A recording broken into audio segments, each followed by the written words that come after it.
Amigas e amigos do Grupo de Reflexão Bíblica São Jerônimo, bem-vindos nesta sexta-feira da 16ª semana do Tempo Comum.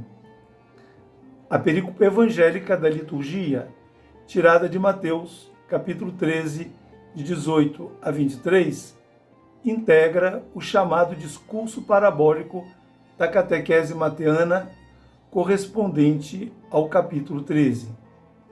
Esse capítulo ocupa um lugar central no conjunto do Evangelho.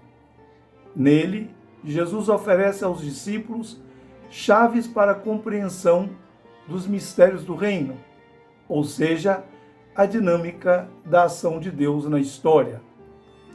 Cada uma das 7 parábolas foca um aspecto de como Deus se faz presente na vida dos seres humanos. Os discípulos do reino devem ter discernimento para identificá-lo. O texto evangélico de hoje não é uma parábola, como as demais, e sim uma alegorização. Trata-se da releitura da parábola do semeador, narrada nos versículos de 4 a 8. A leitura alegorizante cuida de decodificar a parábola, relacionando cada um dos seus elementos com realidades cotidianas dos ouvintes e dos leitores. O elemento central da releitura minuciosa e esquemática da parábola do semeador está explicitado no versículo 19, com a expressão todo aquele que ouve a palavra do reino. O sentido do verbo ouvir vai além da conotação de audição física.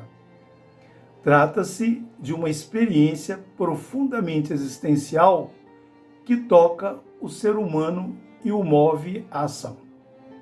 Por isso, a resposta ao que se ouve não se dá por palavras, e sim pelo testemunho de vida. A palavra do reino é Deus mesmo falando no mais íntimo do coração humano para movê-lo a praticar o bem. A experiência teológica e espiritual de ouvir deve se desdobrar num modo de vida que lhe seja compatível. Em grego, o verbo ouvir, akouo, tem seu correspondente no verbo obedecer, ripakouo, com um sentido forte de se submeter ao que foi ouvido. Ouvir a palavra do reino sem obedecê-la seria uma forma de se fazer surdo à voz de Deus.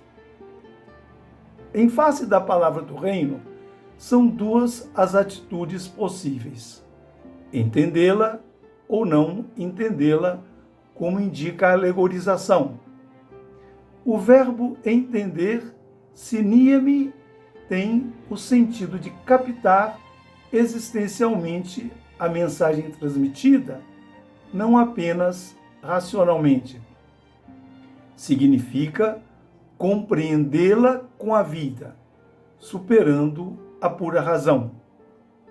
Brota daqui o modo de proceder correspondente à sabedoria do reino, o querer do Pai dos céus. Os versículos 19 a 22 refletem sobre os que ouvem a palavra do reino, mas não as entendem, correspondentes aos 3 primeiros tipos de terrenos onde a semente é lançada. As pessoas que são beira do caminho, as pessoas que são terreno pedregoso e as pessoas que são espinheiros.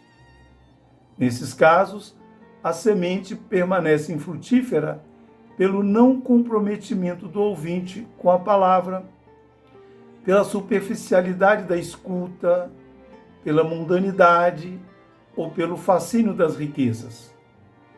A palavra não se enraiza na vida do ouvinte e, por conseguinte, não produz frutos pela precária adesão a Deus e ao seu reino. O versículo 23 reporta-se a quem ouve a palavra e a entende. Aqui são aludidos 3 resultados possíveis no tocante à produção de frutos: 100, 60 e 30 por 1. Existem pessoas em quem a palavra frutifica como misericórdia em grau elevado, em outras menos. O importante é produzir frutos de acordo com a capacidade de cada um. Quando em Mateus, no capítulo 11, versículos de 4 a 6, Jesus manda os discípulos de João Batista contar-lhe o que viam e ouviam, no fundo estava dizendo como a palavra do reino estava dando frutos em seu ministério enquanto Messias de Deus. E de contar a João o que ouvis e vedes.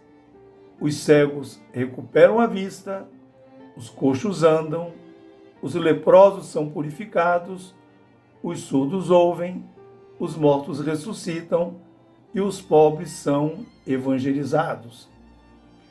A catequese de Mateus oferece-nos chaves para o nosso exame de consciência enquanto discípulos e discípulas do reino. Que tipo de ouvintes da palavra nós somos?